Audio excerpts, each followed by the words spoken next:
మధురమైన వేదన అన్నమాట.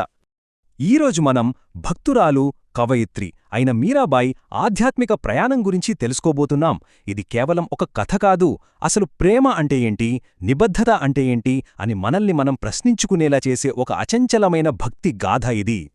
అయితే మీరాబాయి జీవితాన్ని మనం పూర్తిగా అర్థం చేసుకోవాలంటే ఇక్కడ్నించి కాదు, ఒక యుగం వెనక్కి వెళ్ళాలి. అవును, ఆమె గత జన్మలో మాధవీ అనే ఒక గోపిక. అక్కడనుంచే ఇదంతా మొదలయింది. ఆమె కథకు మూలం, కేంద్ర బిందువు విరహం అనే పదం. అంటే భగవంతుని నుండి కలిగే ఎడబాటు. వినడానికిది బాధాకరంగా అనిపించొచ్చు, కాని ఇదే పవిత్రమైనది. అసలు విచిత్రమేంటంటే ఈ విరహాన్నిచ్చిందే శ్రీకృష్ణుడు. ఎందుకో తెలుసా? ఆమెలో అత్యున్నతమైన ప్రేమను పెంపొందించడానికి ఇచ్చిన ఒక వరమట అది. ఒక్కసారి ఊహించండి, ఒక యుగం పాటు విరహవేదన అంటే కృష్ణుడు జీవించిన ద్వాపరయుగం నుంచి మనం ఇప్పుడున్న కలియుగం వరకు అంతకాలం వేచి ఉన్న తర్వాత తన తర్వాతి జన్మలో మళ్లీ కలుస్తానని కృష్ణుడు మాధవికి మాటిచ్చాడు. ఇక అక్కడినుంచే చరిత్రలోనే అత్యంత హృద్యమైన ఒక ఆధ్యాత్మిక అన్వేషణకు బీజం పడింది. సో కలియుగంలో ఆ మాధవి మీరాబాయిగా పునర్జన్మించింది. మేర్తాలోని ఒక భక్తిపరులైన రాజకుటుంబంలో జన్మించింది. ఆమె జీవిత లక్ష్యమేంటనేది చిన్నప్పట్నుంచే చాలా స్పష్టంగా తెలిసిపోయింది. ఒకరోజు వాళ్ల ఇంటి ముందు నుంచి ఒక వైభవమైన పెళ్లి ఊరేగింపు వెళ్తోంది. అది చూస్తున్న చిన్నారి మీరా మనస్సులో ఒక ప్రశ్న. వెంటనే వాళ్ళమ్మ దగ్గరికి పరిగెత్తుకెళ్ళి చాలా అమాయకంగా ఒక ప్రశ్న అడిగింది. కాని ఆ సాధారణ ప్రశ్నే తన విధిని మార్చేస్తుందని బహుశాప్పుడు తనకి తెలియదేమో. ఆ పసిదాని ప్రశ్నకి ఏం చెప్పాలో తెలియక తల్లి ఊరడించడానికి పూజగదిలో ఉన్న గిరిధరుని విగ్రహాన్ని చూపించింది.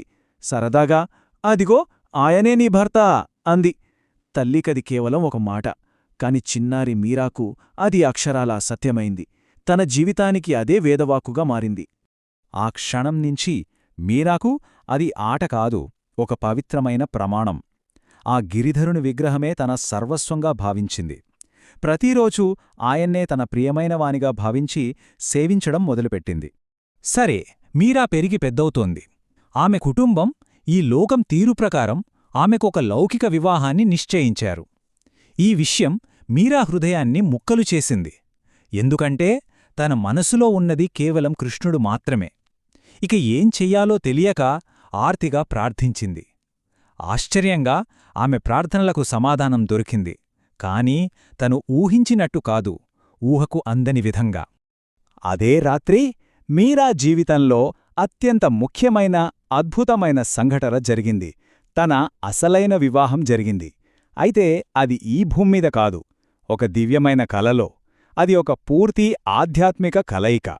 ఆ కలలో జరిగిన వేడుక గురించి ఎంత చెప్పినా తక్కువే. ఎందుకంటే వరుడు సాక్షాత్తు శ్రీకృష్ణుడు ఒక అందమైన ఏనుగుపై ఊరేగింపుగా వచ్చాడు. మరి పెళ్లికొడుకుతో పాటు పెళ్లివాళ్లుగా ఎవరొచ్చారు తెలుసా? బ్రహ్మ, శివునితో సహా దేవతలందరూ. స్వర్గమే తరలి వచ్చింది. ఇక అతిథుల సంఖ్య అయితే మన ఊహకే అందదు. ఏకంగా 56 కోట్ల మంది దివ్యజీవులు. వాళ్లందరూ ఈ వివాహానికి సాక్షులుగా నిలిచారు. అంటే ఇది కేవలం ఒక పెళ్లి కాదు, ఒక అత్యున్నత దివ్య మహోత్సవమన్నమాట. మరుసటి రోజు ఉదయం వాళ్ళమ్మ గదిలోకి వచ్చి చూస్తే మీరా గాఢ నిద్రలో ఉంది. కాని ఆమె ఒంటిమీద ఈ లోకంలో ఎక్కడా కనిపించని దివ్యమైన పెళ్లి దుస్తులున్నాయి. చేతుల నిండా మెహందీ, మెడలో మంగళసూత్రం. రాత్రి కలలో జరిగిన ఆ ఆత్మల కలయికకు ఇవి భౌతిక ప్రపంచంలో సజీవ సాక్ష్యాలుగా నిలిచాయి. ఇప్పుడు చూడండి, ఆమె ఆత్మ కృష్ణునితో ఇప్పటికే ఏకమైపోయింది.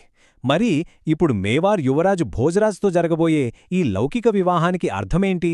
దానికి ఒక కొత్త అర్థం వచ్చింది. ఇక్కడే మనకు మీరా జీవితంలోని ఆ రెండు పార్శ్వాలు స్పష్టంగా కనిపిస్తాయి. ఒకవైపేమో కలలో జరిగిన ఆత్మన పవిత్రమైన కలయిక, మరోవైపు మెలకువలో జరగాల్సిన ఒక లాంఛనప్రాయమైన సామాజిక వేడుక. ఒకటి ఆత్మకు సంబంధించింది, మరొకటి సమాజానికి సంబంధించింది. ఇక్కడే యువరాజు భోజరాజు గొప్పదనం గురించి మనం మాట్లాడుకోవాలి. ఎందుకంటే ఆ కాలంలో ఇది ఎవరూ ఊహించలేరు. ఆయన మీరా భక్తిని అర్థం చేసుకున్నాడు. అసాధారణమైన అవగాహనతో ఆమెను గౌరవించాడు. ఆయనేమన్నాడంటే, భార్యగా నువ్వు నీ విధులు చెయ్యాలని నేను కోరుకోవట్లేదు. నీలాంటి భక్తురాలి పాదస్పర్శతో మా మేవార్ నేల పవిత్రమైతే చాలు. ఎంత గొప్ప మాట కదా! సో చూశారా, ఒకవైపు ఆమె ఆత్మకలయిక పూర్తయింది, మరోవైపు తన లౌకిక బాధ్యత కూడా ఒక అంగీకారం లభించింది. ఇంకేముంది, మీరా ప్రయాణంలో ఇక ఎలాంటి సందిగ్ధత లేదు, ఒక ప్రశాంతమైన లక్ష్యంతో ముందుకు సాగింది. ఇక మేవార్కు ఆమెను పంపించే వీడుకోలు సమయం వచ్చింది. చుట్టూ ఉన్న వాళ్లందరూ కన్నీళ్లు పెట్టుకుంటున్నారు, కాని మీరా మాత్రం పూర్తి ప్రశాంతంగా ఉంది. ఎందుకంటే ఆమె అంతర్గత ప్రపంచం అప్పటికే సంపూర్ణం. తన కృష్ణుడు తనతోనే ఉన్నాడు. అంతేకాదు, ఆమె వెళ్లేటప్పుడు రాజరికపు ఆభరణాలుగాని సంపదలుగాని ఏవీ తీసుకువెళ్లలేదు.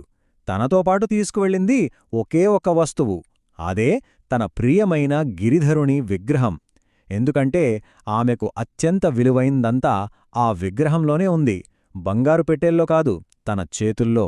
మీరా కథ మొత్తం విన్న తర్వాత మన ముందొక లోతైన ప్రశ్న మిగిలిపోతుంది. ఒక ఆత్మ భగవంతునితో ఇప్పటికే ఏకమైపోయినప్పుడు ఈ లౌకిక ప్రపంచంలో మనం కట్టుకునే బంధాలకు, చేసే ప్రమాణాలకు నిజమైన అర్థమేమిటి? అసలు మనల్ని నిజంగా నిర్వచించే నిబద్ధతలేవి? ఒకసారి ఆలోచించండి.